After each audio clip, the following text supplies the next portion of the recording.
Hello, I'm Koontz Jr. and today we're going to take a look at Microsoft PowerToys, an app that adds different keyboard shortcut features to your Windows OS.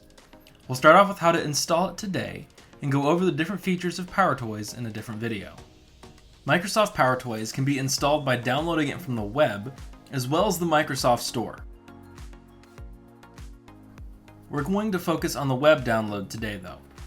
First, navigate to the Microsoft PowerToys webpage. The link will be in the description below. This page also includes what each shortcut will do on your device. Select the Install PowerToys button, and then on the next page, select Install PowerToys again. From here, we receive a GitHub download page with several options. As I'm just installing this for myself, I'm going to select the Per User 64X. Once downloaded, we will run the installer from our Downloads folder.